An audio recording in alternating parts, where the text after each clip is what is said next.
오후부터 밤사이 전국 곳곳에 비가 오겠고 일부 내륙 지방에는 눈이 내리겠습니다. 예상 강수량은 서울과 경기도, 강원 영서, 충청도에 5에서 30mm, 강원 영동과 전라도, 경상도, 제주도, 울릉도에 5mm가량입니다. 또 일부 강원 산지에는 1cm 내외의 눈이 내리겠습니다. 내일 아침 기온은 서울이 7도 등 전국이 2도에서 11도로 오늘과 비슷하거나 조금 높겠습니다. 낮 기온은 서울이 13도 등 전국이 11도에서 18도로 오늘보다 1도에서 2도가량 낮겠습니다. KBS 제1라디오 저녁 종합뉴스, 지금까지 아나운서 김윤지, 이상호였습니다.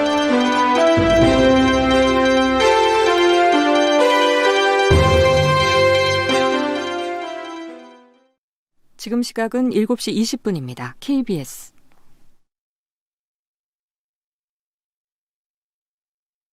KBS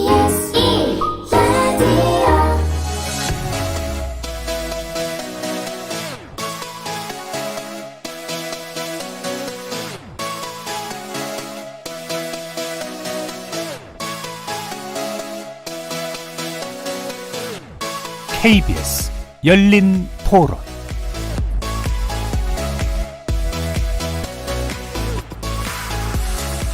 안녕하십니까. KBS 열린 토론 정준희입니다. 외고가 됐든 자사고가 됐든 수준 있는 고등 교육을 받고 싶으니까 가는 거고, 중학생 때부터 자신의 특기랑 진로를 찾은 학생들이 자신의 진로를 위해서 높은 수준의 교육을 받을 권리를 박탈한다는 게 이게 어이가 없고요. 자사고랑 일반고 사이에 교육의 격차가 불평등이 있는 건 사실이지만, 그래도 자사고 재학생으로서 자사고만이 할 수 있는 프로그램이나 자율적인 뭔가 학생들이 주도할 수 있는 그런 게 많잖아요. 이런 자사고가 만약 일반고로 전환된다면 그런 것들을 경험할 수 없을 것 같아서 반대하는 것 같아요. 저는 일반고 학생입니다. 이 외고랑 자사고 폐지하는 거는 누군가에게 좀 더 이득을 주기 위한 것이 아니라 모두가 다 똑같은 교육을 받고 똑같은 제도 속에서 대학을 가기 위함이라고 생각을 합니다. 공교육의 질을 높이기 위해서라도 다 같은 환경에서 있어야 된다고 생각합니다. 저는 일반고에 재학 중인 학생입니다. 외고 자사고 폐지가 하향 평준화이고, 원래 일반고 학생보다 어차피 이제 공부를 잘하기 때문에 더 상향의 수준을 가지고 있을 것이라고 생각합니다.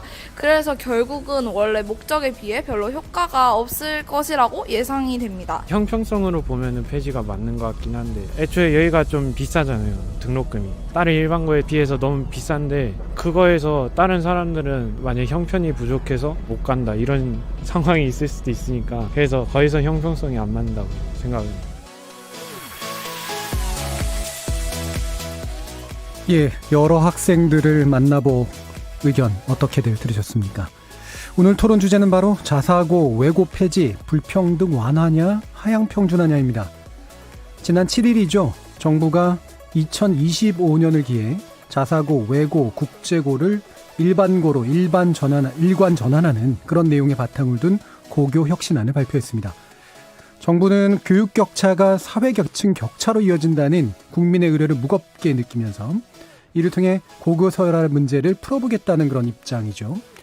하지만 반대 측에선 이것이 결국 고교 교육의 하향 평준화를 가져올 것이라면서 반발하고 있기도 합니다. 그래서 오늘 KBS 열린 토론에서는 자사고, 외고 폐지, 불평등 완화냐, 하향 평준화냐라는 주제로 지난 7일 정부가 내놓은 고교 서열화 해소 방안, 그것에 관련된 논의 진행해 보면서 또 하나의 뜨거운 감자인 정시 확대 관련 논쟁에 대해서도 전문가들과 함께 집중 토론해 보겠습니다. KBS 열린 토론은 여러분들과 함께 만듭니다. 청취자들도 토론에 참여하실 수 있는 방법 안내해 드리겠습니다. 문자로 참여하실 분은 샵 9730 누르시고 의견 남겨주시면 됩니다. 단문은 50원, 장문은 100원의 정보 이용료가 붙습니다. KBS 모바일 콩, 트위터 계정 KBS 오픈을 통해서도 무료로 참여하실 수 있습니다. 청취자 여러분이 KBS 열린 토론의 주인공입니다. 청취자 여러분의 열띤 참여 부탁드립니다. KBS 열린 토론 지금부터 출발하겠습니다. 살아있습니다.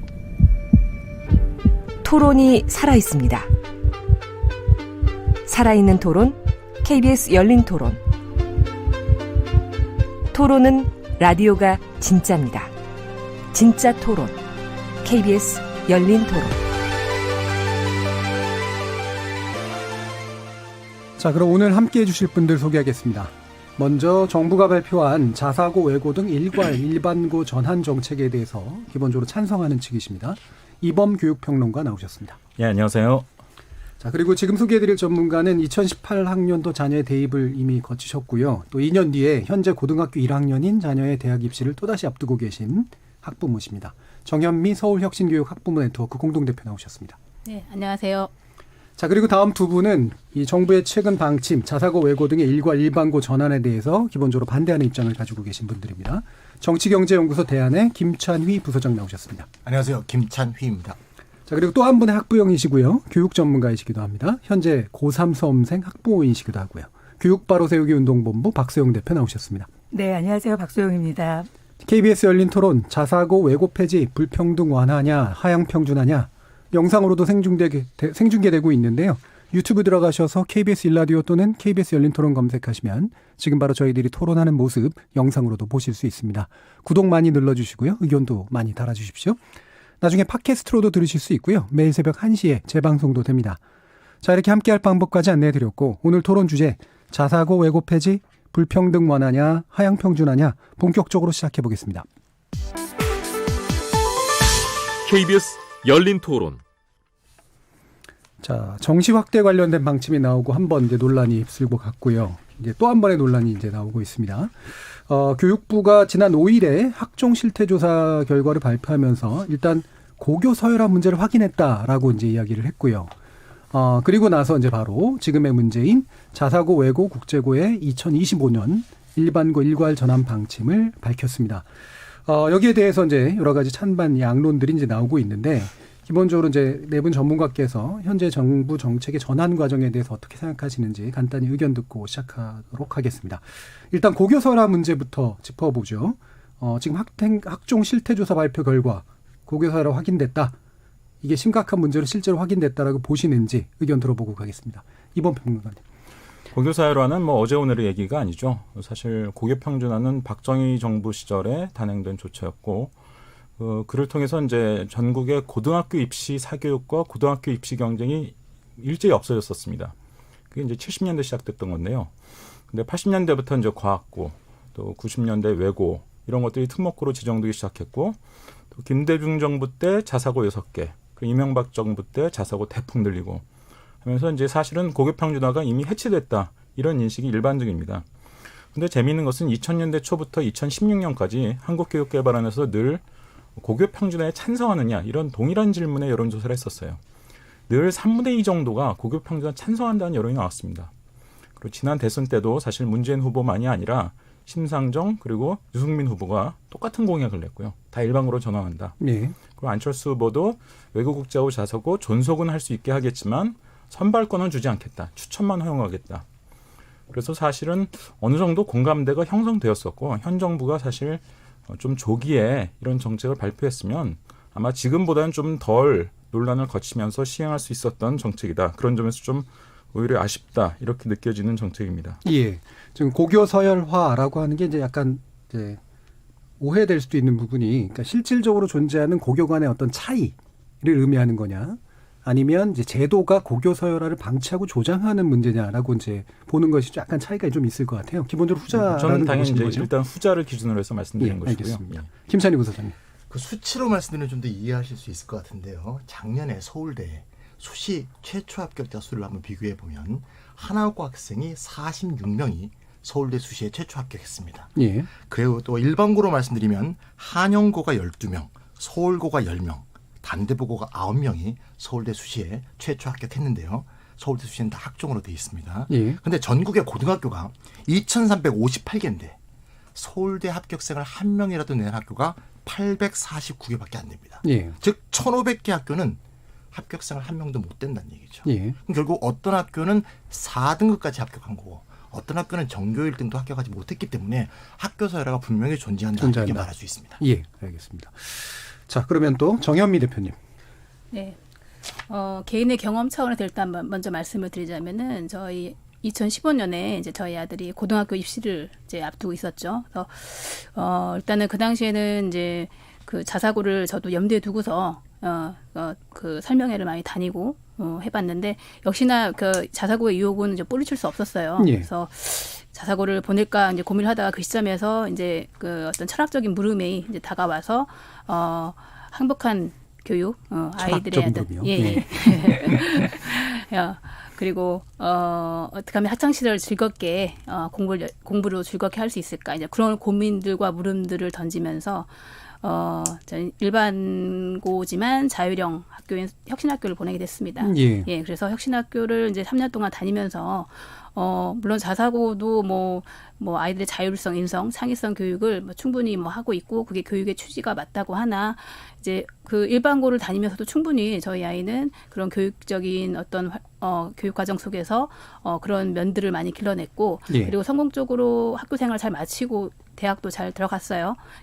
그런 것들을 보고 이제 일반 학교를 나와도 자사고 못지않게 본인의 어떤 그 삶의 목표만 있다면 잘 갈 수 있다라는 점과 그리고 그 당시에 제가 많이 혼란스러웠습니다. 아이를 이제 고등학교를 보내면서 그때 이제 자사고를 못 보내면 왠지 아이한테 잘못을 할 것 같은 그런 부담감이 좀 있었는데 지금에 와서 돌이켜 보면은 오히려 그 시점에서 자사고가 있었기 때문에 계속 학부모들에게 혼란을 가중시키고 이제 사회적 문제를 일으킨다라는 생각이 들게 됩니다. 그리고 두 번째로는 이제 기회 균등 차원 다 말씀들 하시잖아요. 기회 균등 차원에서 이제 헌법 제 4조인가요? 4조에 보면은 이제 경제적 지위나 이런 여러 가지 기타의 상황들로 교육에서 받으면 안 된다. 이런 말씀들을 하시는데 제가 다들 알고 계시면 하나고의 경우는 2,600만 원이 훨씬 넘는다는 자료가 있더라고요. 연간 등록금이. 지금 그러면 이제 하나고를 보내고 싶어도 못 보내는 그런 학부모들이 있을 것이고 하나고뿐만 아니라 자사고도 그런 어떤 비정규직 노동자들은 자사고를 보내고 싶어도 못 보내는 그런 현실들 이런 것들을 돌이켜 봤을 때 특권 학교를 계속 양산하는 그런 자사고는 이제 없어지는 게 맞지 않나. 그리고 이게 문재인 정부의 어떤 국정 과제이면서 시대의 흐름이니 빼지 않은 쪽으로 가는 게 맞다라고 생각하고 있습니다. 고교 서열의 문제는 제도 속에 실존하고 그래서 이거를 일반고로 일반 전환하는 것이 그 제도적 문제를 해체하는 데 있어서 굉장히 중요한 문제라고 보시는 거죠. 네. 알겠습니다. 박서영 대표님. 네, 저도 사실은 이제 자사고 폐지를 반대한다고 그 입장에서 나왔는데 저는 사실 자사고 학부모도 아니고 오히려 일반고 학부모입니다. 일반고 학부모이면서도 저는 어떤 이 민주사회에서는 그 자율적인 경쟁은 존재해야 된다. 그리고 능력으로 인정을 해줘야 되는 부분들이 있는데 지금 지금 문재인 정부에서 일괄적인 전환이라는 것은 사실 말이 좋아서 일괄 전환이지 저는 자사고 사망 선고다. 일괄 폐지나 마찬가지다라는 생각이 듭니다. 그래서 이 부분에 대해서는 지난 그 6월에 있었던 재지정 평가 그거에 대한 논란도 가시지 않았는데 사실 일괄적으로 25년도에 다 전환을 시키겠다고 하는 것은 어떻게 보면 민주사회에서 자유민주주의 사회에서 학부모나 학생들이 선택할 수 있는 자유선택권을 박탈하는 그런 계기가 되는 게 아닌가 그런 생각이 좀 들고요.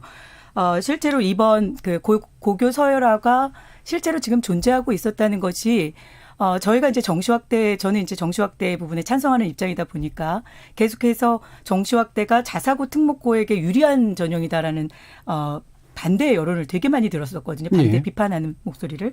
그런데 실질적으로 이번에 13개 대학 실태조사했을 때 결과적으로는 자사고나 특목고는 정시에서도 유리하고 수시에서도 유리한 학교라는 것이 밝혀졌습니다. 그러면 이것이 지금 일반고의 황폐화를 가져온 것이 마치 자사고의 특목고의 탓인 양 이 모든 지금 현재 일반고의 황폐화를 모두 자사고의 탓으로 돌리는 이런 분위기는 잘못된 분위기다. 그래서 어떤 사회적인 합의가 이루어지기 전까지는 일괄적으로 정부에서 통보하듯이 이렇게 일괄 전환하겠다라고 하는 것은 어떻게 보면 교육 독재에 가깝다라고 저희는 평가하고 있습니다. 그럼 정부 정책의 성급함을 주로 비판하시는 건가요? 아니면 고교 서열화 문제에 대해서 별로 실효성이 없다고 보시는 건가요? 저는 고교 서열화 부분은 사실 실효성이 없다고 봅니다. 자사고 폐지가 된다고 해서 고교 서열화가 잡힐 거라는 이 부분도 정부가 너무 기대를 많이 하는 거고 어떻게 보면 지금 현재 비판을 어떻게 해서든 피해가려고 하는 그런 어떤 임시방편적인 임기응변이지 이건 사실상 어떻게 자유대한민국에서 고교 서열화와 대학 서열화가 없어질 수 있을 거라는. 아니요. 제가 또 계속 질문드렸던 건 그 제도가 그거를 조장하는 면이 있느냐 아니냐의 문제거든요. 제도가 자사고나 특목고 이 제도가 예. 서열화를 조장했느냐. 예. 이 부분은 사실 좀 애매한 부분이 있다고 봅니다. 사실은 전체적으로 이 입시 과열이라든지 이런 것들 지금 입시에서 있어서도 저희들은 자유 경쟁을 계속 인정하고 있는 상황이지 않습니까? 그리고 예. 입시 실적에 따라서 고등학교가 결국은 선호하는 고등학교가 있는 것은 자연스러운 일이에요. 그럼 이 고교 서열화는 저는 자연스러운 일이라고 보는 거지, 이것이 마치 입시 제도나 어떤 자사고 특목고 제도 때문에 고교 서열화가 됐다라고 저는 보지는 않습니다. 네, 알겠습니다. 지금 이제 쭉 한 번씩은 얘기 나눴고요. 네. 지금 이제 일단 문제로 드러났던 건 아까도 이제 우리 김찬희 부소장님도 인정해 주셨듯이, 그러니까 현재 대학에서 뽑을 때 겉으로는 드러내지 않았었지만 실제로는 고교를 등급으로 나눠가지고 그거를 고려해서 이제 뽑고 있었다라는 게 이제 일단 드러난 거. 등급까지는 일단 아니라도 쿼터. 그렇죠. 예. 어떤 기준점 이런 것들이 있다는 거죠. 일단 있다는 게 이제 설왕설래했던 것들이 확인된 거, 일단 그런 측면이고요. 이 부분은 어떻게 통제할 거냐는 이제 또 한 가지 문제고, 다른 한 가지는 방금 얘기 나눈 것처럼 이런 자사고나 이런 특목고나 이런 것들이 고교를 실제로 막 계속해서 편차를 나누는 데 있어서 계속 촉진하는 제도다라고 하는 부분에 대한 논점도 있는 것 같아요. 그래서 이거를 해체하는 것이 따라서 전환하는 것을 필요로 한다라고 하는 그런 측면에 대해서 실효성에 대해서 어떻게 또 보시나요, 김찬희 부소장? 제가 처음에 이제 소개를 할 때 예. 자사고 폐지를 찬성하는 입장과 예. 반대하는 입장으로 이제 두 축으로 나눠서 얘기했는데, 단순화된 측면이 있습니다. 세상에 참 두 가지 입장만 있다는 건 참 저로서는 굉장히 당혹스럽고요. 그렇죠. 예. 저는 이제 사실은 자사고를 폐지하려는 분들 또는 이거를 일괄 폐지하려는 분들의 어떤 입장일까 취지랄까 완전히 공감한다. 왜냐하면 교육이라는 문제가 순수 교육 문제가 아니라 사회 경제적으로 불평등의 심각한 수준에 도달했다는 것에 공감하고 있다는 거죠. 예. 거기에 공감하는데 문제는 방법이 잘못되어 있습니다. 왜 방법이 잘못됐나 하면요, 자사고를 폐지해서 고교 서열화가 사라진다는 생각이 거짓말이라는 거예요. 예. 제가 아까 말씀드렸지만 한화고 46명만 중요한 게 아니고요. 아까 얘기했지 않습니까? 한영고 12명이 합격했는데 왜 1,500개 학교는 한 명도 합격을 못했냐 이거예요. 예. 이것은 엄존하는 학종 질서. 학종이라는 제도가 실제로 이런 식의 대학, 고등학교의 서열화를 계속 조장해왔던 면이 있기 때문에 예. 실제로 자사고와 특목고를 다 폐지한다라도 일반고 내에서 엄전하는 학교 서열화는 여전히 존재한다는 거죠. 그리고 더욱 확대되겠죠. 왜냐하면 특목 자사의 인원도 이쪽으로 넘어오기 때문에. 따라서 학종인 그 기원과 본질 자체에서 원래 시작 출발 자체가 미국의 입학사정관에서 출발하지 않았습니까? 예. 본질과 기원 자체가 고교 서열화를 내포하고 있습니다. 따라서 기본적으로 학종이 존재하는 이상 아무리 자사고를 폐지해도 실제로 고교 서열화 문제를 해결할 수가 없다. 따라서 지금 이 문제는 말이죠, 분쟁은 굉장히 시끄러운데 실익은 하나도 없다. 그러면 이제 공연하게 시끄러움만 불러일으키지 아무런 효과가 없는 정책이다. 그러니까 학종 제도를 폐지하거나 전환시키면 네. 특목고나 자사고의 문제는 자연스럽게 해서 된다. 굳이 폐지하지도 않더라도 해서 된다. 네네네. 알겠습니다. 이 부분에 대해서 어떻게 보세요? 이번 평론님. 김찬희 부소장께서 아까부터 전국의 고등학교가 2,358개인데 서울대 합격자에 배출한 학교가 649개밖에 안 된다. 849개. 뭐 원래 다 배출하기 어렵습니다. 왜냐하면 서울대 정원이 3,000명밖에 안 돼요. 3,000명밖에 안 되니까 골고루 한 명씩 합격시키고 나면 남는 인원이 별로 없어요. 그러니까 그거는 어차피 약간 다른 논점의 문제라고 생각하고요. 자꾸 기승전 학종처럼 이렇게 자꾸 학종 때문에 뭐가 불거진처럼 말씀하시는데 학종도 서열하고 수능도 서열하죠. 맞습니다. 그렇죠? 줄 세우는 방법이 좀 다르다 뿐이지 사실 둘 다 학생 서열화해서 어쨌든 뭐 수능이 조금 더 노골적으로 물론 서열화하는 것이긴 합니다만 뽑는 겁니다. 물론 외국 국제고 자사고로 일반고로 전환한다고 해서 고교 서열화가 없어지지 않습니다. 어느 나라는 고교 서열화는 있죠. 자연적인 의미의 고교 서열화는 있습니다. 자연적인 의미에서. 심지어 평준화의 왕국이라고 말할 수 있는 무슨 독일이나 프랑스나 스웨덴 이런 데 가도 좋은 학군, 안 좋은 학군, 평학력 수준이 높은 학교, 낮은 학교, 심지어 이게 통계치로 다 공개돼 있어요. 프랑스는 이를테면 바칼로레아, 대입시험 합격률, 또 영국 같은 경우는 A레벨이라고 해서 그 나라에서 보는 대입시험에 최상위 그 등급을 받은 학생 비율 이런 게 다 공개되거든요. 예. 그러니까 그런 거 보면 고교 서열화라는 건 자연적으로 원래 있는 겁니다. 지역별 편차가 있을 수밖에 없기 때문에. 근데 문제는 뭐냐면 우리나라는 독특하게 박정희 시대 때 이제 고교 평준화가 이제 도입이 됐는데 그때 이야기하는 고교 평준화는 엄밀한 의미에서 고교 서열을 해체하는 게 아니에요.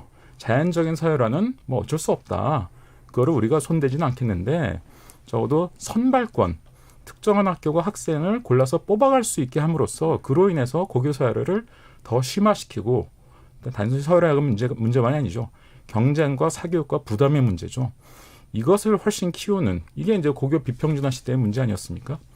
그래서 이제 고교 평준화를 단행했던 거고 재밌게도 박정희 대통령의 사회정책 중에는 굉장히 진보적인 정책들이 많고 지금 진보 쪽에서 지키려는 것들이 많은데 대표적인 게 이제 국민의료보험이나 그린벨트나 예. 고교 평준화죠.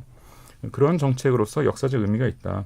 일반적인 그러니까 자연적인 서열화까지 다 없애겠다는 것으로 오해하셔서는 곤란하다. 이런 예. 말씀을 꼭 드리고 싶어요. 예, 그러니까 선발권을 국가가 다시 회수하겠다라고 얘기하는 게 핵심이라고 보시는 거죠. 그럼으로써 어쨌든 특정 학교가 특권적인 선발권을 활용해서 학생들을 골라 뽑음으로 인해서 학생들의 기회를 지나치게 불평등하게 만드는 것. 사실은 더 심각한 문제는 그로 인해서 이제 경쟁과 사교육, 대입 경쟁도 힘든데 고입 경쟁까지 다시 한번 또 힘들게 하게 만드는 이것에 대해서 상당히 많은 국민들이 염증을 느끼고 있는 거죠. 예, 그럼 선발권을 국가가 이런 식으로 회수했을 때 분명히 어떤 긍정적인 효과가 난다고 보시나요? 당연히 고입 사교육이 없어지는 거죠. 고입 사교육. 물론 지금 특목고 중에서 영재학교하고 이제 과학고가 남아있긴 합니다만 이제 정부가 선발 방식과 관련해서 별도의 대책을 얘기한다고 말하지 않았습니까? 그건 이제 좀 더 지켜봐야 될 일이고 11월 말 발표를. 하지만 어쨌든 외국 국제고 자사고라도 그러면 대략 한 2만 1,000여 명 됩니다. 2만 1,000명 최상위권은 이제 학생들인데 이 학생들이 결국 2만 1,000명만이 아니라 거기 한 번쯤 경쟁에 참여하려고 생각했던 학생들은 훨씬 더 수가 많단 말이에요. 이 학생들이 이제 겪게 되는 부담이나 사교육, 뭐 사교육은 학생의 문제만이 아니라 또 부모의 재정의 문제이기도 하지 않습니까? 그것 때문에 사실 노후 대비도 잘 못하고 있는 상황인데 뭐 대입 경쟁까지는 아니어도 고입 경쟁은 현저하게 줄일 수 있다 이런 장점이 있다는 거죠. 이번 평론가님이 이제 종종 이제 말씀하시는 그 핵심 부분이 이런 포인트인 것 같아요. 적어도 이제 이게 모든 문제를 해결하는 게 아니라 경쟁이 일찍 시작된 걸 적어도 조금이라도 막아주는 그런 효과가 있는 거 아니냐. 그리고 사교육의 일부라도 좀 축소시키는 효과가 있는 거 아니냐. 사교육 축소 효과는 확실히 있을 겁니다. 이 부분에 대해서 이제 많이 지적을 하시거든요. 박세웅 대표님. 뭐 제가 그냥 잠깐 학부모 입장에서 말씀을 드리면 사실 고입 경쟁 부분 때문에 뭐 그 초등학교부터 지나친 사교육이 먼저 시작되는 거는 뭐 분명히 있습니다. 그렇죠. 그런데 과거 영재고가 남아있는 상황에서요. 아무리 2만 1,000명이 그 자사고나 특목고 외고 국제고에 들어가지 않는 아이들이 준다고 하더라도 과거와 영재고가 있는 한 조기 사교육은 막지 못합니다. 제가 봤을 때는 정말 학부모들이 줄어드는 효과는 조차 없나요? 줄어드는 효과가 그렇게 많이 있을 것 같지는 않습니다. 그리고 일반고에서도 하물며 일반고에 보낸 학부모들이 어떠냐면 자사고 못 보낸 거에 대한 후회도 있으시고요. 일반고 다니면서. 그리고 또 한 가지 뭐냐면 최소한 어렸을 때 과거라도 목적으로 두고 목표를 두고 공부를 했으면 일반고 와서 조금 더 수월했을 거다라는 얘기를 할 정도예요. 그러니까 뭐 저도 아이들 조기부터 이렇게 사교육을 시킨 사람이 아니지만 실질적으로 제가 주변에서 이렇게 사교육을 열심히 특히 과고 영재고를 시키려고 하는 분들을 보면 대다수의 학부모들이 내 아이는 과고 영재고를 갈 수 있다라는 희망을 가지고 하기 때문에 저는 전혀 그 부분에 효과는 별로 없을 거라고 생각이 듭니다. 일단 정은민 대표님 어떻게 보셨나요? 지금 선발권 이 문제에 대해서 지금 이번 평론가님은 적어도 이제 사교육과 경쟁을 줄이는 효과가 있다. 근데 박세웅 대표님은 실질적인 효과가 없을 것이다라는 말씀이시잖아요. 일단은 저는 이번 대표님하고 동감하는 대표는 아니고 그냥 평론가님. 평론가라고 하시면 됩니다. 그러니까 고교 서열화가 없어지면은 이제 선발권이 이제 국가가 그거를 이제 보증을 하면서 국가의 선에서 이제 그의 관리가 되기 때문에 저도 당연히 그 사교육은 없어질 거라고 생각을 하고요. 줄어든다라고 일단 보시는 건데요. 조금 전에 이제 이번 선생님이 일단 여러 번 제가 이번 선생님하고 토론을 한 적이 있는데 갑자기 자사고 폐지가 고입 사교육이 줄어든다는 논조로 얘기하는 건 제가 굉장히 황당한데요. 왜냐하면요 외고는 이제 최근에 영어 내신으로 갑니다. 1학년, 2학년 그것도 3학년에 내신만이 사실 상대평가로 들어가는데요. 사교육이 이미 외고 입시에 대해서 상당히 많이 줄은 상태고요. 지금 가장 문제가 되는 게 이제 광역자사고들인데요. 광역자사고가 숫자가 훨씬 많습니다. 광역자사고는 이제 서울 시내에서도 굉장히 많죠. 20여 개가 넘었었는데 광역자사고는 사실 사교육이 전혀 필요 없습니다.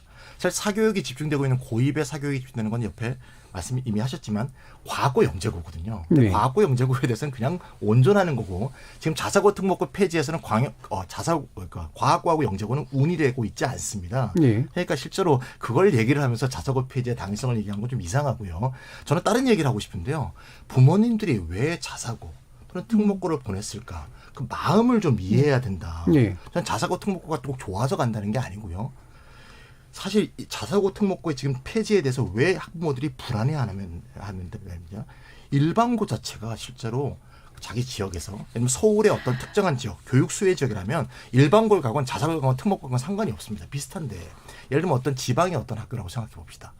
일반고를 믿지 못하겠거든요. 네. 일반고 믿지 못하기 때문에 그나마 좋은 교육을 시키고 있는 방안을 찾아갖고 광역자사를 보내고 그러지 않았겠습니까? 근데 그런 것 자체를 결국 일반고의 질을 발전시키는 것을 먼저 기반을 다져주고 그 설정들을 해주고 그 환경을 조성해주고 나서 그걸 폐지하건 아니면 자연히 소멸할 수 있는 환경을 만들면 부모님들이 불안감이 없어지죠. 부모님들이 자연스럽게 그 정책을 찬성할 수 있게 되는 거죠. 근데 그 학군 문제는 계속해서 남지 않나요? 마찬가지 논리. 이게 지금 사실 이제 저도 소장님 말씀에 동의하는 부분이 뭐냐면 저도 계속해서 얘기하는 건 자연 도태됩니다. 그러니까 자사고가 지금 학부모들이 제가 아까 서두에 말씀드렸지만 일반고 학부모들이 일반고를 보내놓고 나서도 어떤 후회를 하냐면 나도 자사고를 보낼 걸 그랬나 아니면 최소한 사립이라도 보낼 걸 그랬나 지역에서. 왜냐하면 교육과정이 너무 차이가 많이 나고요. 지금 제가 일반고의 황폐화를 자꾸 자사고 탓으로 돌리지 말라고 하는 이유는 제가 일반고 학부모인데도 불구하고 이런 얘기를 드리는 거는 공감대가 어느 정도 형성이 될 거라고 생각이 됩니다. 제가 말씀드리는 부분에. 왜냐하면 자사고를 보내지 못한 부모들이 일반고를 보내놓고 참 여러 가지로 고민이 많이 있습니다. 사교육에 의존할 수밖에 없고 학교에서 충족이 안 되는 부분들. 그다음에 특히 저희 아이들 같은 경우 이제 저희 학교는 이과 아이들이 너무 적어요. 일반고인데. 그러니까 100명이 안 되는 데서 이 내신을 따는 것 자체는 너무너무 어려운 상황입니다. 여러 가지로 커리큘럼 자체도 그렇고. 그러면 자사고는 결국은 학교에서 교육과정이라든지 이런 것들을 어떤 차별화시켜서 학부모들의 선택을 받는 학교란 말이죠. 근데 이런 학교들이 결국은 자기가 제대로 된 교육과정 그다음에 노력을 하지 않으면 학부모들의 선택은 점점 받지 못하게 될 것이다. 이렇게 해서 점점 자사고가 자연도태되는 그런 상황들이 되려면 일반고 수준을 올려야 되는 겁니다. 예. 그러니까 이런 정책으로 가야지. 그리고 이런 사회적인 어떤 공감대가 형성이 되면서 합의하에 가야지.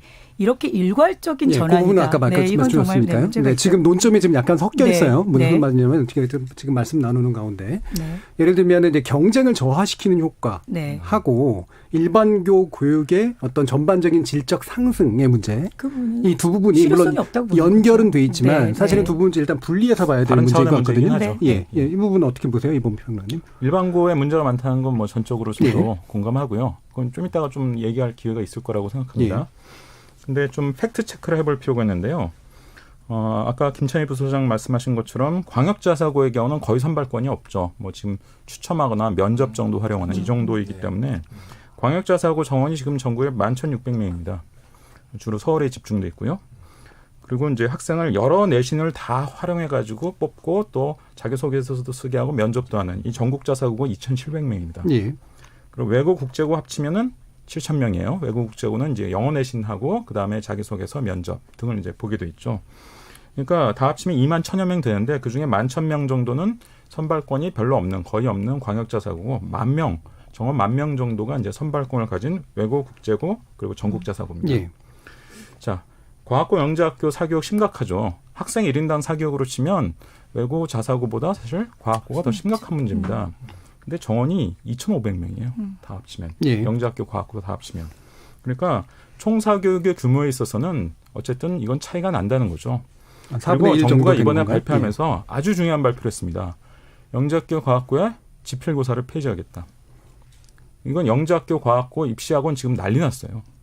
이거 학부모들은 이제 지금 문의가 빗발치고 대입은 3년 예고제라서 3년 전에 예고하게 돼 있지만 고등학교 입시는 그렇지 않거든요. 바로 시행할 수 있습니다. 내년 5월에 영재학교 뽑을 때부터. 그러면 실제로 과학고에서도 2010년대 초반에 정원의 절반 정도를 지필 없이 뽑은 적이 있습니다. 그랬더니 진짜 굉장히 다양한 학생들이 하고 과학고 입시 사교육이 그때 상당히 줄었었어요. 근데 그 한편으로 영재학교가 점점 늘어났습니다. 예. 영재학교는 과학고보다 훨씬 그 학생을 선발할 수 있는 자율권이 커서 진짜 굉장히 선행을 많이 요구하는 그 영재학교는 선행학습 금지법의 예외거든요. 아주 이런 것 저런 거 다 활용해서 뽑았습니다. 그리고 과학고에 그렇게 지필 없이 뽑는 것도 점점 줄어서 지금은 다 과학고도 거의 지필을 보게 돼 있어요.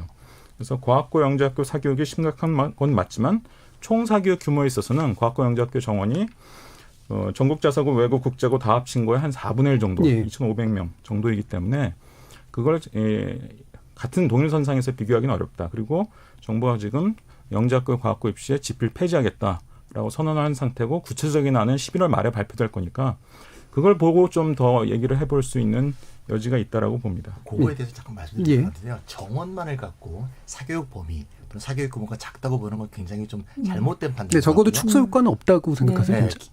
지필을 폐지하면 거의 없습니다. 그러니까 지필 폐지하면 실질적으로 선행학습 요구하는 문항을 못 내는 겁니다. 학부모들이 보통 이과 선호도가 크기 때문에요. 과학고 영재고 사교육에 몰두하는 사람들이 훨씬 많고요. 그러니까 왜냐하면 이제 4분의 1만큼이니까 잠깐만요. 네. 4분의 1만큼이니까 딱 4분의 1만큼으로 줄어들 거다. 이건 너무 단순한 논리인데 단순한 논리고요. 네. 직관적으로 생각하면 적어도 절반 내지 일정하게 축소 효과는 있지 않을까라는 생각이 당연히 들거든요. 그게 기대죠. 예. 사실상. 물론 기대되는데 면접을 보겠죠. 과거에도 서울대가 수시에서 지필고사를 폐지한다 그럴 때 문제가 될 거라고 봤지만 면접으로 전환해갖고 면접 사교육에 역시 많이 그 부분 드러날 수 있겠죠. 그러니까 여러 다른 방향으로 지금 면접 방법으로 분명히 사교육이 충분히 유지될 수 있는 이쪽은 줄어들고 이쪽에 늘어나는 효과가 되기 때문에 전체적인 규모에서는 큰 차이가 없을 거라고 봅니다. 네, 지필 부분은 그런데 예를 들면 이제 한 7,000명 정도 방금 말씀하신 것처럼 차지하고 있는 이런 부분이 전환되는 만큼의 일정한 상쇄 효과는 없나요? 보통 이제 제가 아까도 이제 학부모들은 일단 자사고 외고 그다음에 뭐 이런 특목고들이 국제고 못 가는 상황이 돼버렸을 때는 그냥 일반고를 포기하고 간다 이렇게 맘먹는 사람이 많지 않을 거예요. 특히 자기 아이를 조금 더 공부를 좀 더 시키고 더 좋은 환경에서 시켜보겠다고 하는 분들은 그 비좁은 2,500명을 거기에 희망을 갖고 또 할 수 있는 거죠. 그러니까 이쪽이 대안이 됐던 것이 이쪽 대안이 없어졌다고 일반고로 가는 것이 아니라 그 마음이 결국은 과고 영재고로 갈 수 있고요. 그리고 뭐 김찬희 소장님 말씀하셨지만 정말 면접이 그냥 뭐 단순한 걸 묻는 게 아니지 않습니까? 지금 특히 연고 스카이의 이 면접들은요 논술고사 문제로 면접을 봅니다. 뭐 이런 지금 고임 얘기하는데 자꾸 이제 스카이의 면접 얘기를 하시는데. 과학고하고 영재학교 제 아무리 선행학습 많이 시켜도요 문과 성향인 애들은 저는 절대 못 가요. 아시잖아요. 그거. 그리고 정부가 지금 과학고 영재학교에 대해서 입시를 건드리겠다는 선언은 최근 한 10년 사이에 최초로 한 거예요. 이명박 정부 초기에 과학고 입시를 일부 건드린 것 아까 말씀드린 걸 제외하고는 지금 10년 만에 처음 있는 일입니다. 그러니까 지필을 없애겠다라고 지금 선언적인 얘기만 잠깐 했을 뿐이지 구체적인 안은 11월 말에 내놓겠다고 했는데 제가 교육부나 이제 이런 데서 슬슬 흘러나오는 얘기를 보면 굉장히 세밀한 안을 지금 만들고 있어요. 그래서 실제로 우리가 입시 현장에서 이제 관찰을 해보면 사교육의 규모를 좌우하는 요인 중에 구조적 요인이 있어요. 대학 서열이라든지 무슨 일자리의 격차라든지 이런 게 한 7, 80%는 되는데 적어도 20, 30%는 선발을 어떻게 하느냐에 따라 분명히 달라져요. 얼마나 복잡하게 여러 가지를 요구하느냐, 또 난이도가 얼마나 높느냐, 이거에 따라서 20, 30%가 분명히 달라지는데 벌써 지필 폐지를 필두로 해서 난이도를 낮추면 영재학교, 과학고, 사교육은 당연히 줄어듭니다. 이 부분은 그래서 사교육 줄여드는 효과, 그다음에 경쟁의 감소 효과 부분은 뭐 실증적으로 뭐 이렇게 얘기할 수는 없으니까 지금 약간 다른 견해 정도가 있는 거로 일단은 좀 요 정도로 정리를 하고요. 또 다른 문제는 이제 아까 얘기하셨던 것처럼 일반교의 어떤 이제 교육 수준, 질 이거는 이제 현재 정부에서는 어쨌든 이거를 투자를 통해서 이제 높이겠다라고 하는 이야기는 이제 하고 있는데 이게 이제 나중에 가서 높여지더라도 현재는 확실히 좀 낮은 상태이기 때문에 그래서 결국은 이 현재 자사고나 특목고 등이 할 수 있었던 뭐 다양성 교육이나 수월성 교육 관련된 것들에 대해서의 부분이 공백 상태가 되지 않겠느냐라는 우려를 해주신 것 같아요. 이 부분은 어떻게 보시나요? 김정명희 대표님. 뭐 일반고의 질적 상승 우려 그거를 이제 염려를 하셨는데 이제 그 정부에서는 그리고 문재인 정부나 그리고 서울시 교육청 이제 그 측에서는 이제 일반고의 질적 향상을 위해서 이제 혁신학교 제도라는 걸 만들었어요. 그래서 2009년부터는 혁신학교가 이제 시작이 돼서 일반고를 이제 자율화해서 혁신교육을 받을 수 있는 이제 일부 학교들이 이제 지정이 됐죠. 그래서 초중고에서 지금 시행이 되고 있고 초중 같은 경우는 지금 학생이나 학부모들의 만족도가 상당히 높은 걸로 알고 있어요. 그래서 지금 많이 성과를 내고 있고 2018년도 교육부에서도 역시 성과 보고서에서 여러 가지 만족도나 어떤 교육적인 성과 이런 것들이 이제 자료들이 지표로 다 나와 있습니다. 이제 이런 것들이 있고 하지만 이제 문제는 이제 입시의 굴레에 있는 이제 고등학교가 문제이긴 한데 그러니까 혁신학교를 계속 지속 확대해가지고 확대하는 방안으로 일반 학교를 살릴 수 있다는 이제 학부모 입장에서는 이제 저는 그런 견해고요. 그리고 역시 유보된 5년 정도 기간 동안 그게 채워질 수 있을 거라고 보시나요? 당연하죠. 왜냐하면 초중고 같은 경우는 이미 성과를 많이 내고 있었고요. 고등학교 같은 경우는 지금 자사고 특목고가 존재하나 아직 지금 과도기 있긴 하지만은 자사고나 특목고가 없어진다면은 아마 성공적으로 이루어질 수 있을 거라고 확대될 수 있을 거라고 생각을 합니다. 이 부분은 반론하실 박소영 사실 대표님. 지금 혁신학교에 대한 그 실적을 지금 뭐 성과가 있다고 말씀하셨는데 이 부분은 정말 저는 사실 좀 유감입니다. 이 부분에 대해서 그렇게 바라보신다. 네, 동의할 수 없고요.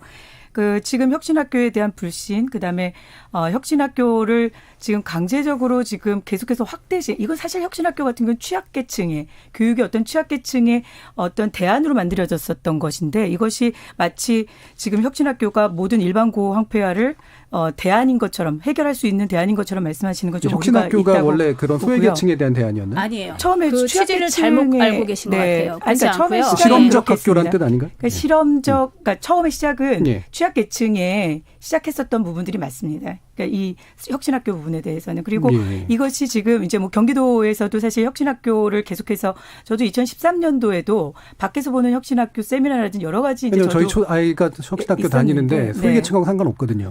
지금 이제 일반적으로 많이 확대가 됐죠. 시작은 그렇게 했었어도 일단 근데 지금은 교육열이 높은 지역에서는 지금 혁신학교에 대한 불신이 되게 높은 이유가 지금 여러 가지 성과를 어떻게 보면 성취도를 여러 가지로 평가할 수 있죠.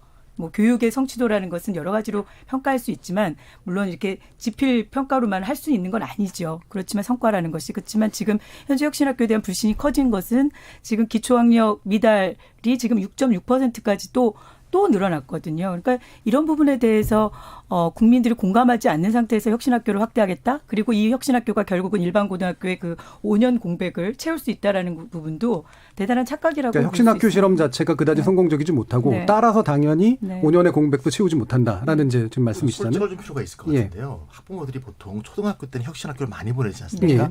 올라가면 올라갈수록 덜 보냅니다. 왜 그럴까요? 혁신학교의 대입 성과가 좋지 않기 때문이죠. 실제로 말이죠.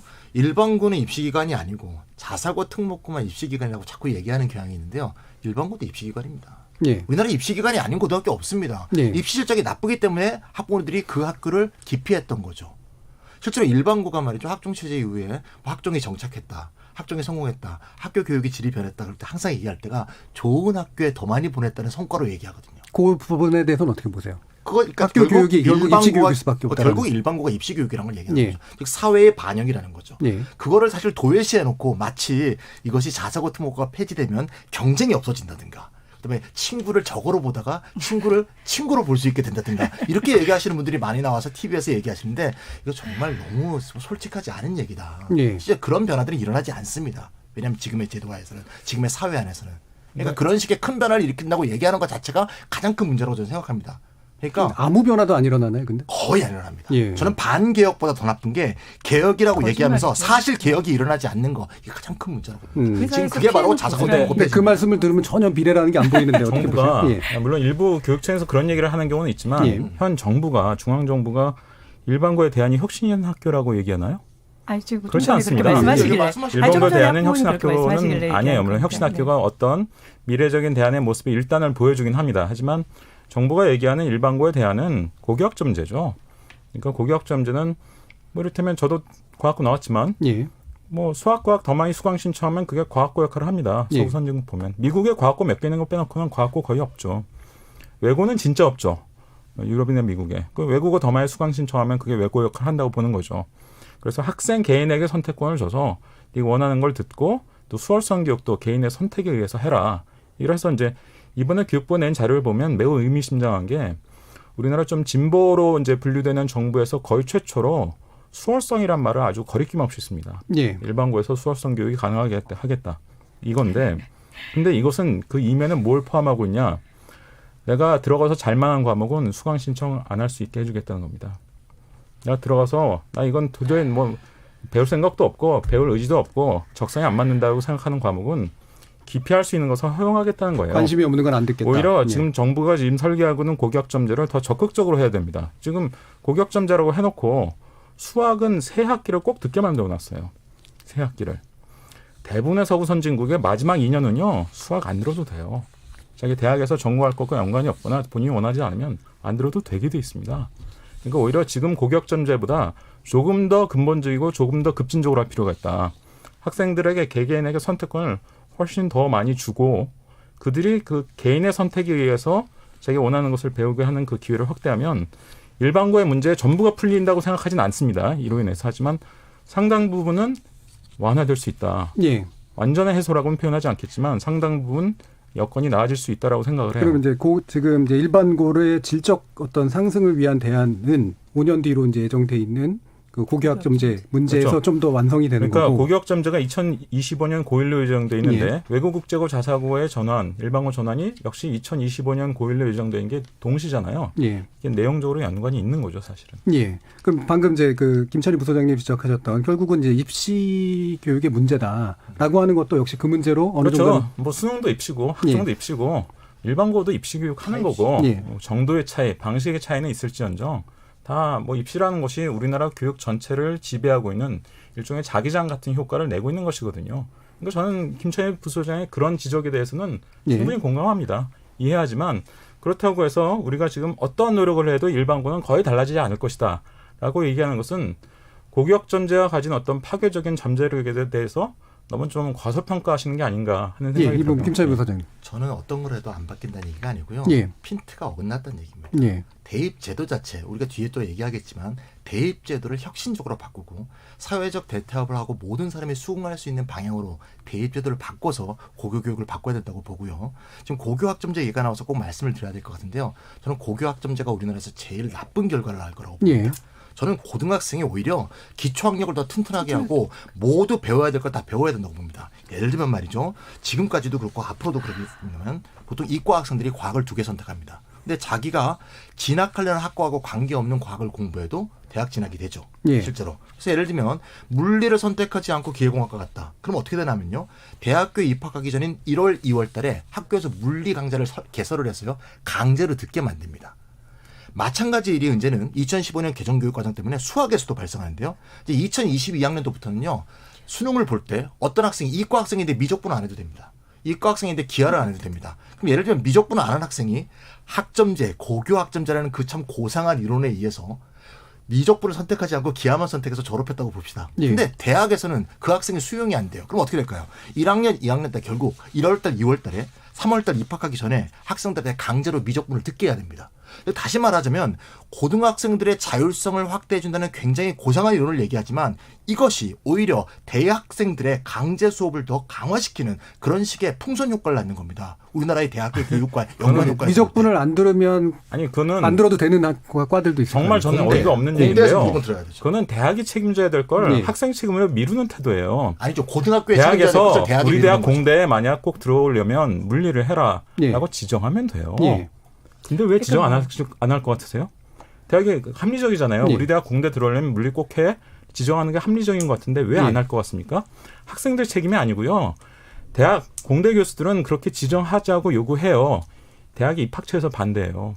입학처에서 그런 거 요구하면 우리 대학 지원 경쟁률 떨어지니까 그러니까 안 한다. 그래서 대학이란 게 하나의 덩어리가 아니에요. 그 안에 이해관계가 다 다른데 입학처가 입학과 관련해서는 우위를 가지고 있고 따라서 정부가 고교학점제 제도로 정착되게 하려면 대학의 전공에 따라서 필수로 이 과목은 꼭 들으라는 것을 지정하도록 요구해야 돼요. 정부가 드라이브를 걸지 않으면 대학 스스로는 절대로 안 바뀝니다. 바로 이거. 그 얘기입니다. 그러면 결국은 바로 그 얘기죠. 결국은 그렇게 대학에서 결국 그 과목을 들어야 된다라고 하면 전공에 따라 달라지겠죠. 그렇죠. 예. 전공에 따라 달라지고 학생들은 결국은 그 전공을 하기 위해서 그 과목을 들어야 될 겁니다. 당연하죠. 네, 선택해서 듣는 거죠. 네, 그런데 결국은 그것이 이게 아이들이 어떤 그 고교학점제에 대해서 지금 정말 대단한 환상을 갖고 있는 게 저도 사실 지금 이 부분을 되게 지적하고 싶었거든요. 왜냐하면 정시 확대 부분을 얘기하다 보니까 고교학점제하고 계속해서 이게 그 부딪히는 부분들이 있었습니다. 고교학점제 때문에 결국은 정시 확대는 되면 안 된다라는 그 얘기들을 계속했기 때문에 저도 고교학점제에 대해 대단한 고민을 많이 해봤는데 실질적으로 고교학점제에 대한 실효성 부분에 대해서 현장에 있는 교사들도 부정적으로 보는 입장들이 되게 많고요. 예. 실제 아이들이 선택권을 주겠다. 그 전공 적합성에 맞는 선택권을 주겠다고 했지만 과목 개설되는 부분, 교사 수급 문제부터 시작해서 현재 학교에서 현장에서 갖춰지는 모든 환경들이 따라주지 못하면 결국은 아이들이 내가 정말 꼭 이 기하 벡터를 듣기 위해서 선택을 했는데 우리 학교에서 이 기하 벡터를 선택하지 않으면 저는 거점 학교까지 가서 수업을 받아야 되는 그런 상황들이 벌어질 수 있습니다. 네, 그러니까 지금 보면 대학 입시에서 결국은 네. 고교학점제가 제대로 작동하도록 만들어주고 네, 말씀처럼 고교학점제를 이제 충분히 뒷받침할 정도의 기반이 마련돼 있지 않으면 고교학점제는 실패한다는 실패할 말씀이잖아요. 수밖에 없고요. 네. 그리고 고교학점제가 사실상 많은 환상을 가지고 있지만 실질적으로 조금 전에 김찬희 소장님 말씀하신 거에 저희가 가장 동감하는 게 뭐냐면 대학도 고등교육은 기초교육을 학력을 신장시켜주는 기관이라고 말씀을 하셨어요. 그러니까 예를 들어서 한양대 총장께서도 이번에 뭐라고 얘기했냐면 고등학교에서는 그냥 기초학력 기본적인 소양을 좀 갖춰줬으면 좋겠다. 이것이 결국은 선택권이라는 것에 어떤 환상을 가지고 얘기를 하지만 아이들이 결국 본인이 기초적으로 갖춰야 되는 것들을 놓칠 수가 있다. 이런 부분들을 어떻게 해결할 것인지. 고교학점제는 기초학력을 강화하는데 장애가 된다라는 이 견해에 대해서 어떻게 보세요? 진짜 아이러니컬한 거는요. 고교학점제를 제일 잘 수행할 수 있는 학교가 자사고입니다. 그 얘기는 다른 차원의 얘기고요. 그러니까 모순적이라는 얘기입니다. 자, 전 세계적으로 의무교육은 어디까지죠? 의무교육은 전 세계적으로 중학교까지입니다. 우리나라도 그렇고요. 예외가 되는 나라가 이제 북한인데 북한만 의무교육이 고등학교까지예요. 다 중학교까지예요. 그러니까 기초학력은 중학교까지 충분히 다지라는 겁니다. 그래서 어느 나라나 중학교까지의 커리큘럼을 보면 선택권이 별로 없습니다. 우리나라보다는 그래도 선택을 좀 하는 편이지만 미국이나 유럽 가봐도 그래도 중학교까지는 선택 과목이 별로 없어요. 고등학교가 되면 물론 나라마다 그게 2년으로 잡는 나라도 있고 3년으로 잡는 나라도 있고 다양하지만 그 마지막 2년 또는 3년은 대단히 많은 선택이 있습니다. 그래서 그에 따라서 너의 적성과 네의 개성과 네가 대학에서 하고 싶은 거에 따라서 네가 이 선택하라는 거예요. 고등학교까지 가서 의무교육도 아닌데 기초학력 운운하면서 모든 애들이 획일적인 것을 들어야 된다고 생각하는 것은 어느 도단이에요. 어느 선진국도 그렇게 하지 않습니다. 알겠습니다. 일본을 제외하고는. 기초학력에 대한 견해가 굉장히 양쪽이 좀 다르신 것 같아요. 이거는 또 다른 정의가 좀 필요한 부분이니까 정현미 대표님 말씀까지 듣죠. 네, 고교학점제에 대해서 말씀을 좀 같이 드리자면요. 이게 지금 2018년이나 19년 올해부터 아마 시범 운영되고 있는 걸로 알고 있어요. 그래서 몇 개 학교에서 지금 하고 있고요. 네네네. 그래서 지금 이 시범 운영 기간이 있고 물론 시범 운영하면서 이제 무슨 시행착오 기간이 충분히 있을 거란 말이에요. 그래서 2025년에 전면 시행된다면 6년 후쯤이 될 것 같은데 그 기간 동안 어쨌든 시행착오 과정을 겪고 교육적 자원이나 아니면 지금 말씀하신 교사들이 부족하다라고 말씀을 하시는데 이런 것들 충분히 확충을 하면은 이제 준비 기간을 통해서 확충을 하면은 고교 학점제 같은 경우는 충분히 우리 교육 사회에서 미래 교육을 위해 좋은 제도라고 생각을 합니다. 여기까지 듣겠습니다. 잠깐만 말씀을 드리고. 여기서 일단 마치고요. 뒤로 빨리 넘어가야 이제 또 입시 문제를 다루기 때문에 죄송합니다. 자사고 외고 폐지 불평등 완화냐 하향 평준화냐 일단은 지금 정부가 내온 방침에 대해서 일단 많이 논의를 해봤고요. 후반부 토론에서는 이제 정시 확대를 둘러싼 논란을 짚어보면서 역시 이제 입시 문제 어떻게 해결할 것인가로 한번 이야기를 나눠보도록 하겠습니다. 여러분께서는 KBS 열린 토론과 함께하고 계십니다.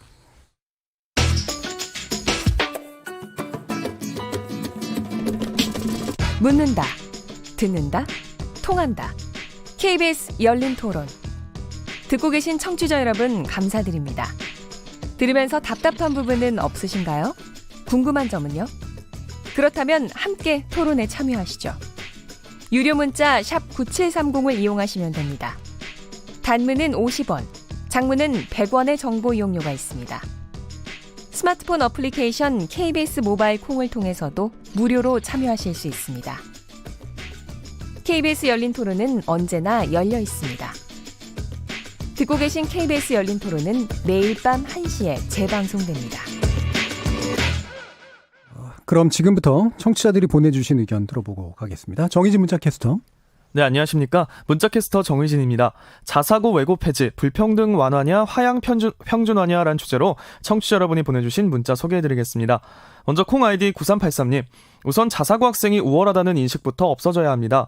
지금 자사고는 수월성 교육 같은 취지는 사라지고 단지 명문대를 가기 위한 통로로 변질된 지 오래입니다. 유튜브 김투마티지 청취자분. 자사고 특목고를 졸업하는 학생들의 인식 문제도 생각해봐야 한다고 봅니다. 아마 이 학생들은 일반고의 평범한 학생들을 잘 이해하기가 힘들 겁니다. 사회적인 인식이 편향적으로 기울 수 있습니다. 콩 아이디 장호민님. 교육의 획일화는 위험하다고 생각합니다. 일정 부분 사회적 편차와 계급의 발생은 부정할 수 없는 현실이라고 봅니다. 더불어 자사고, 특목고, 외고, 과학고 없앤다고 고교 서열화 해소되지 않습니다.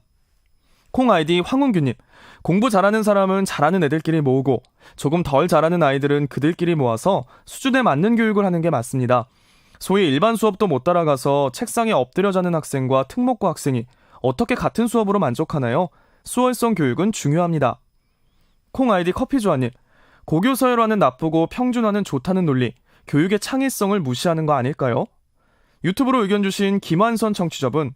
일반고가 공교육의 역할을 잘 수행하고 있다는 판단이 든 다음에 자사고 없애도 그때 없애시길 바랍니다. 자사고 없어지면 강남 몰려듭니다.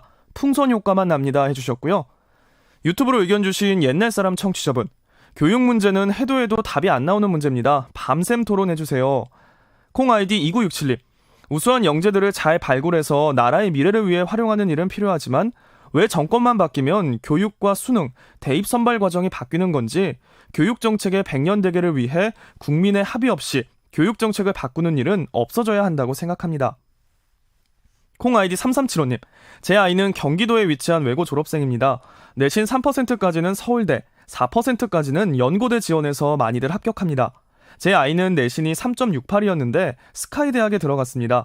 학교 설명회나 학원 설명회에서 계속 이야기했던 게 고교 프로파일링이라고 대학에서 다 활용한다고 하더군요. 그리고 의대 뽑는 기준을 일반고 70%, 과학고 영재고 30% 등으로 하면 확실하게 일반고를 살리는 좋은 동기부여가 되지 않을까 생각합니다. 라고 보내주셨네요. 네, KBS 열린 토론. 지금 방송을 듣고 계신 청취자 모두가 시민 농객입니다. 청취자 여러분들의 날카로운 시선과 의견 기다립니다. 지금까지 문자캐스터 정의진이었습니다.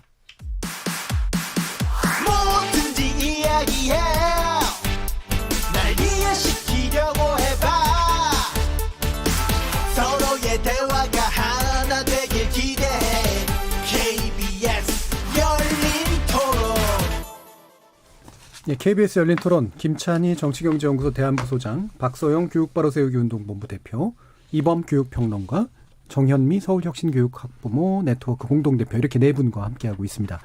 아까 이제 김찬희 부소장님께서 결국 본질은 포인트는 대학 입시다. 이거를 어떻게 개선해서 교육 문제까지도 개선해 나가는가로 이제 결국은 들어가야 된다라는 그런 주장을 해주셨는데 지금 이제 정시 확대로 이제 가고 있는 방향. 그 다음에 지금의 이제 고교 학점제나 그 다음에 일반고로의 전환이라고 하는 문제가 서로 이가 맞물려서 돌아가는 것이 아니다라고 보시는 것 같은데 어떠세요? 지금 문제가 말이죠. 예. 2015년 개정교육과정 얘기를 안 할 수가 없습니다. 예. 박근혜 정부 때 2015년 개정교육과정이 통과됐습니다. 그래서 제일 중요한 내용이 뭔가 하면 2015년 개정교육과정에서 두 개입니다. 학점 이수제하고요. 절대평가제입니다. 예. 이렇게 해서 이제 바꾸겠다고 돼 있고 그걸 이제 지금 교육부 장관께서 내신 절대평가제요. 네, 예. 내신 절대평가. 수능까지도 하려고 했지만 실패했죠. 예. 2025학년도부터 학점 이수제하고 수능 절대평가를 하겠다고 하고 있습니다. 예. 근데 문제는 학종에 대해서는 얘기를 하고 있지 않거든요. 이게 왜 심각한 문제가 되냐면 이게 밸런스가 안 맞습니다. 왜냐하면요. 학종에 여러 가지 문제가 생기니까 학종을 특히 지지하시는 분들이 입장에서 볼 때 비교과를 축소하거나 비교과를 폐지하자고 얘기하고 있거든요. 예. 그럼 비교과를 축소하고 비교과를 폐지하게 되면 교과만 남지 않습니까? 예. 근데 개정교육과정은 내신 교과의 절대평가를 이미 예정하고 있습니다. 예. 그러면 전부 절대평가를 하게 되면 전부 A 위주로 되겠죠? A 위주로 되게 되면 결국 비교과는 없어졌는데 교과만 남으면 교과 절대평가만 남습니다. 예. 그럼 교과 절대평가만 남으면 구별이 안 되겠죠? 그럼 어떤 문제가 남습니까? 결국 남는 것은 학교 서열만 남습니다. 전부 A인 학생들을 구별을 해야 되니까 구별을 안 할 수가 없는 게 구별하도록 사회제도가 돼 있거든요. 예. 그러면 결국은 학교 간의 서열만 남게 됩니다. 즉 2015년 개정교육과정하고요. 기본적으로 학종을 유지한다는 게 서로 밸런스가 맞지 않습니다. 학종을 좀 개정하고 이걸 굉장히 지적을 해야 될 것 같고요. 기본적으로 왜 학생부 교과를 늘려야 된다고 저는 생각합니다. 왜 학생부 교과를 늘려야 되냐면요. 지금 교육에 대한 사회적, 경제적 격차가 너무 큽니다. 그래서 지방 학생들, 학교 공부 말고는 할 수 있는 게 없는 학생들, 이런 학생들을 위해서 학생부 교과를 기본적으로 모든 학교에 30% 쿼터를 줘야 된다고 봅니다. 예. 정부가 그런 역할을 해야 되죠. 그래서 지방에 있는 학생이건 시골에 있는 학생이건 비교과도 없고 학교에 프로그램도 없고 학종 프로그램도 없고 도대체 학교에서 교과 과정에서 가르치는 것 말 공부하는 것 말고는 다른 대안이 없는 학생들이 대학을 갈 수 있도록 해줘야 됩니다. 그래서 그렇게 해서 30% 정도를 해줘야 되겠고요. 나머지 20% 정도는 저는 학종을 해야 된다고 봅니다. 학종을 어떻게 해야 되냐면요. 학종을 처음 만들 때 서울대 김영정 입학관리본부장이 말씀하신 게 굉장히 중요한 얘기만 꼭 말씀드리겠습니다. 예. 뭐라고 말씀드렸냐면 이분 돌아가셨죠 사실은. 좋지 않은 환경에서 열심히 공부한 학생은 당장 점수가 낮아도 환경이 좋아지면 훌륭한 가능성을 보여줄 수 있다는 점이 평가에 반영돼야 된다. 좋지 않은 환경에서 열심히 공부한 학생은 점수가 낮아도라고 돼 있거든요. 예. 이게 원래 학종의 취지입니다. 예. 근데 어떻게 이게 좋은 학교의 환경에서 열심히 사교육을 받아서 좋은 학교에 간 좋은 일반고, 좋은 자사고에 간 학생들이 더 유리한 그런 제도로 지금 변질돼 있지 않습니까? 따라서 이거는 사회배려, 사회기여, 즉 기본적으로 더욱더 열악한 처지에 있는 사회적 약자를 위한 전형과 과학고 영재고를 위한 전형으로 학종은 남아야 된다고 봅니다. 예. 근데 과학고 영재에 대해서는 제일 중요한 게 뭔가 하면 과학고 영재는 입학한 이후 10년 동안 의대 치의과 계열에 진학하지 못하도록 제도로 막아야 된다고 봅니다. 저는 그것만 해도 영재고, 과학고, 사교육은 굉장히 줄일 수가 있다. 예. 예. 그럼 정리해 볼게요. 지금 네. 아까 30%, 20% 얘기하셨는데 네. 그럼 나머지 50%는 정시를 말씀하시는 거죠? 정시 수능을 해야 된다고 보는데요. 예. 정시 수시가 50대 50이고 네네. 그다음에 수시 안에서 학생부 교과가 30%고 학생부 종합이 20%인데 그중에 균형 쪽으로 네네. 이제 초점을 맞춰야 된다. 네네. 이렇게 좀 얘기하시죠. 그러니까 학생부 교과를 하게 되면 그래야지 지방을 살릴 수가 있는데요. 예. 학생부 교과를 살리려고 하면요. 내신 절대평가를 하면 안 됩니다. 예, 그렇게 내신 되겠죠. 절대평가를 예. 유지해줘야 됩니다. 따라서 2015년 개정교육과정, 박근혜 정부 때 통과된 2015년 개정교육과정을 반드시 잘못된 부분을 바꿔야 된다는 얘기입니다. 거기에 대해서 문재인 정부가 하고 있지 않다는 게 굉장히 저는 안타깝고요. 예. 또 하나만 더 말씀드리면 정시 수능을 50% 한다고요. 이게 공정성이 강화되지 않아요. 예. 뭘 하나 해줘야 되냐면요. 수능을 쉽게 내야 됩니다. 예. 수능이요. 정말 어려워요. 3년 내내 공부해도요. 했던 거 또 틀립니다. 수능을 더 쉽게 내야 됩니다. 그래서 수능에 변별력을 떨어뜨리는 변별력을 떨어뜨려야 됩니다. 그렇게 되면 대학 간의 서열화도 완화시킬 수가 있어요. 예. 그러니까 그 부분도 정부 정책에 빠져 있는 게 유감스럽다. 알겠습니다. 저는 정부 정책에 다 반대하는 게 아니고요. 정시 확대하는 기본 취지가 옳다는 거예요. 근데 예. 그 위해서 필요한 세부적인 어떤 디테일한 부분이 빠져 있는 게 매우 유감스럽다. 알겠습니다. 예, 이 부분에 대해서 이번 평론가님 어떻게 보셨나요? 2015 개정 교육과정에 의하면 고격점자가 사실상 그 안에 이제 내장돼 있죠. 예. 장착돼 있는데 박근혜 정부가 고교 내신을 절대평가로 바꾸려고 했었죠. 원래 예정대로라면 2014년 1학년부터 고등학교 1학년부터 고등학교 내신이 절대평가가 될 뻔했어요. 원래 진작부터 예정돼 있었고. 근데 박근혜 정부는 가만히 이제 보니까 2013년 하반기에 내신 절대평가로 해버리면 그러면 강남 집값이 오를 거 아니에요. 그렇죠? 강남 애들이 불리한 게 뭐예요? 대입에서. 유일하게 내신이란 말이에요. 예. 또 특목고 자사고로 애들이 훨씬 더 쏠릴 거란 말이에요. 그렇죠. 박근혜 정부가 특목고 자사고에 대해서 그렇게 적대적인 정부가 아니었음에도 불구하고 이건 정치적으로 굉장히 심각한 위기 상황인 거죠. 예. 그래서 그 직전이 2013년 10월에 내신 절대평가로의 전환을 포기했습니다. 그냥. 그리고 이게 이제 공이 문재인 정부로 넘어왔어요. 예. 문재인 정부 원래 2022년 고1부터 내신 절대평가로 가면서 고격점제로 간다. 원래 고격점제 하려면 내신 절대평가 해야 되거든요. 예. 처음엔 그렇게 발표했다가 역시 같은 문제에 부딪힌 거죠. 박근혜 정부하고. 강남으로 쏠리고 특목고 자사로 쏠리고 이거 이제 해결하기 어려울 것 같으니까 사실 2025년으로 넘긴 거예요. 예. 2025년에 고격점제 하게 되면 자 그때 외고 국제고 자사고는 일반고로 다 전환한다고 치죠. 그래도 어쨌든 자, 강남이 서울에만 있는 거 아니잖아요. 부산에도 있고 대구에도 있고 작은 대치동들이 다 있고 예, 좋은 학군들. 이 지역으로 결국 사람들이 훨씬 더 몰릴 겁니다. 예. 쏠리는 이 문제를 막으려면 결국은 이거는 고격점제를 손대서 막을 수 있는 게 아니고요. 쿼터제를 해야 됩니다. 예. 지역별 또는 예. 계층별 쿼터제를 해야 돼요.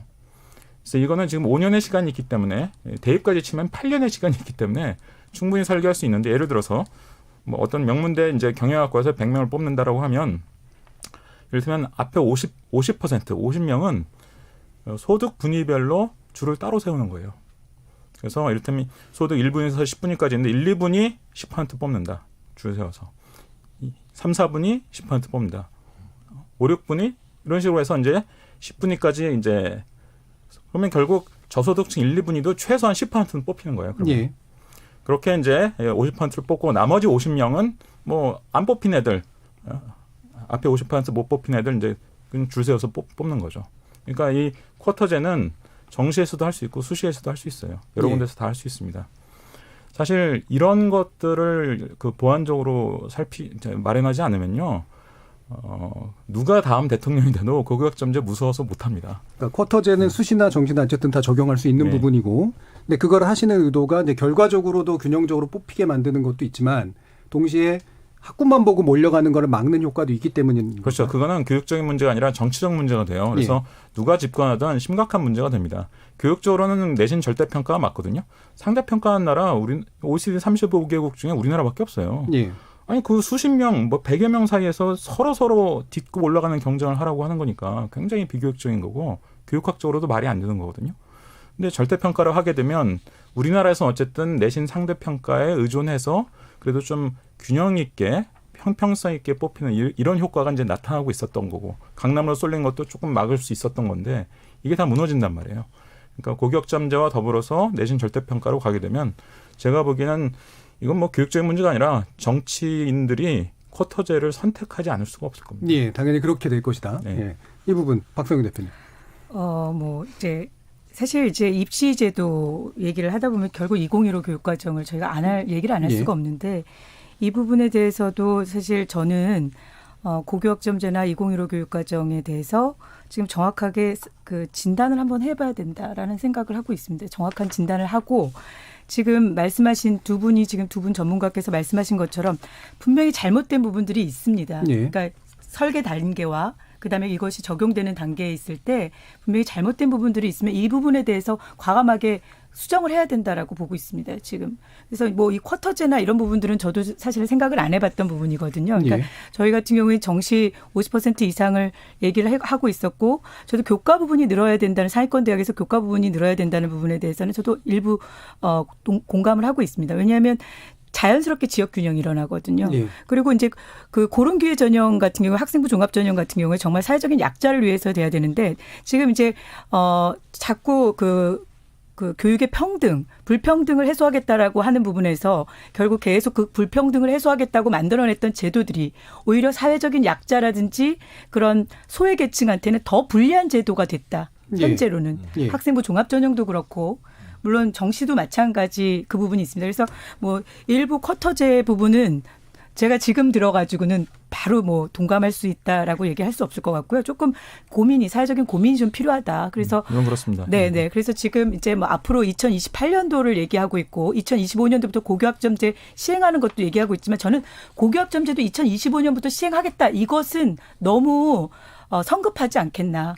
네. 그러면 이 부분에 대해서 충분히 고민을 하고 아까 저희가 시행착오 교육의 제도에 있어서 시행착오가 있을 수 있다라고 얘기했지만 학부모들과 학생 입장에서는 이 시행착오가 있을 수 있다는 걸 용납할 수가 없습니다. 왜냐하면 그것에 대한 피해는 고스란히 그 해당 학년의 학생들과 학부모한테 돌아가는 거거든요. 그러니까 제도에 대한 시행착오를 이거는 그냥 시행착오기 때문에 더 좋은 것이 앞으로 될 거다라고 얘기하는 것은 현재 입시를 준비하고 있거나 현재 학교를 다니고 있는 학생들한테는 아주 가장 큰 피해를 주는 거다. 중요한 문제인데 이제 약간 뭐 앞으로 나갔으니까 다시 이제 모으면 세 분은 어쨌든 정시 확대에 대해서는 기본적으로 방침에 대해서 찬성하시는 것 같고, 그 부분은 국민의 공감대도 형성이 절대평가나 이제 뭐 이제 고교학점제에 대해서는 약간의 견해가 달리하시는 게 있는데 적어도 균형 선발을 통해 가지고 그런 문제들을 보완하는 방식들까지도 이제 동의를 하시는 것 같아요. 저는 내신이 성취도 평가를 기준으로 한다 그러면 절대평가도 맞다고 생각합니다. 알겠습니다. 정유민 대표님은 어떻게 보세요? 네, 저는 그러니까 정시 확대에 대해서 좀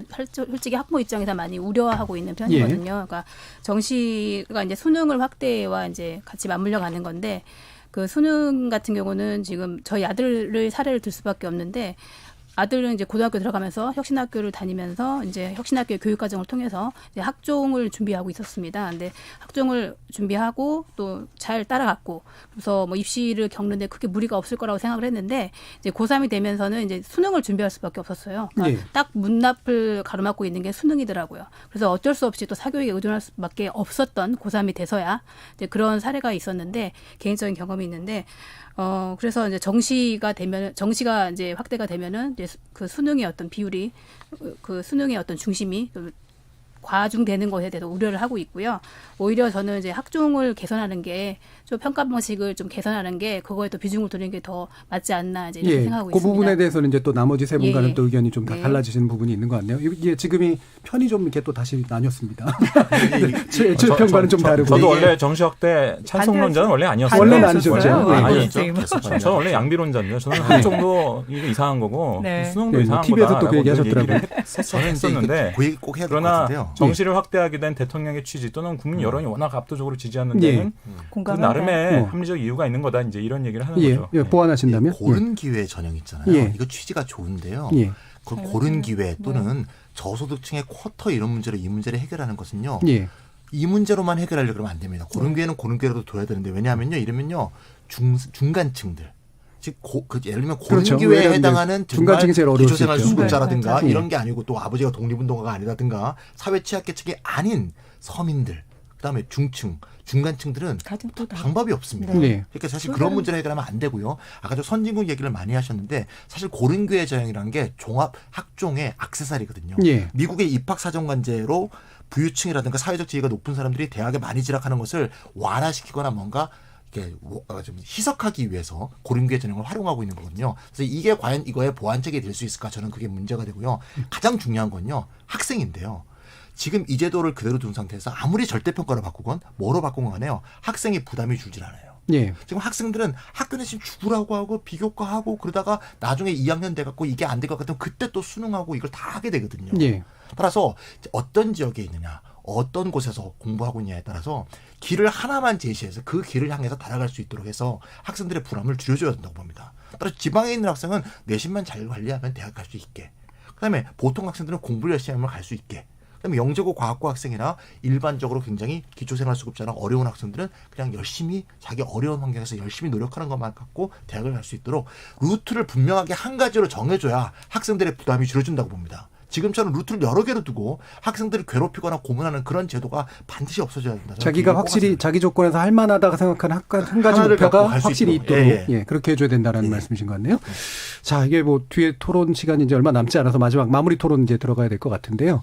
한 30초씩 정도뿐이 안 될 것 같습니다. 지금 얘기되고 있는 이 정시 확대 플러스 그다음에 일반고 전환의 문제에 있어서 현재 정부가 가장 역점을 둬야 될 것 뭐라고 생각하시는지 짧게 표현 부탁드립니다. 먼저 박세훈 대표님.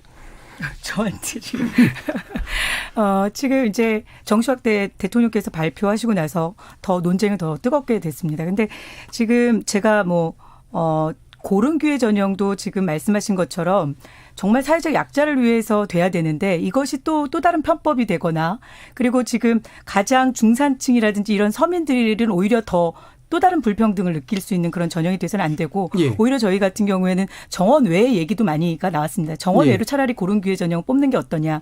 그리고 농어촌 전형 같은 경우도 악용하는 소지가 참 많이 있기 때문에 이런 부분들에 대해서 지금 이제 여기까지만 듣겠습니다. 네, 이번 평론가님. 제가 아까 쿼터제 말씀드린 거하고 기회균형 전형하고 좀 헷갈리시는 것 같은데요. 제가 말하는 쿼터제는 내가 고소득층이어도 기회를 2번 주는 겁니다.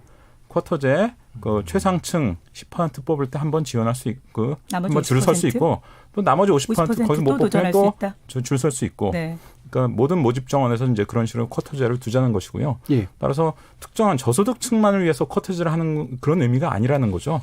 그렇게 되면 어쨌든 최고 저소득층도 적어도 모집 정원의 10%는 뽑히게 되고, 그 위의 층도 역시 모집 정원의 10%는 뽑히게 알겠습니다. 되고, 고소득층도 마찬가지. 이런 것을 의미하는 겁니다. 정경민 대표님. 네, 현재 여론이 그 학생부 중심 전형에 대한 반발심에 의해서 또 그래서 정시 확대의 어떤 향수를 불러일으키고 있는 것 같습니다. 정시 확대도 물론 뭐 고려해볼 사항이긴 하지만 어쨌든 학종의 어떤 개편을 통해서 좀 체계적인 평가 시스템 도입해가지고 학부모들이 더 이상 혼란을 겪지 않고 입시 임할 수 있도록 했으면 좋겠습니다. 김찬희 부사님 20초 드리겠습니다. 네, 학종이 이전에서도 학생들은 입시로 힘들었죠. 학종이 시작되고 나서는 정말 힘들어졌습니다. 저는 학생들이 진짜 지금처럼 죽을 정도로 힘든 거는 학종 시대 이후에 발생했다고 봅니다. 그래서 이거는 반드시 어떤 특수한 계층이라든가 영재과학고만 가는 전형으로 물론 제한을 걸어야겠지만 이렇게 바뀌어야 된다고 봅니다. 알겠습니다. KBS 열린 토론 오늘은 자사고 외고 폐지 불평등 완화냐 하향 평준화라는 주제로 전문가와 함께 토론해봤습니다. 이범 교육평론가, 정현미 공동대표, 김찬희 부소장 그리고 박수영 대표님 모두 네 분 수고하셨습니다. 감사합니다. 감사합니다. 고맙습니다. 저는 내일 저녁 7시 20분에 다시 찾아뵙겠습니다. 지금까지 KBS 열린 토론 정준이었습니다.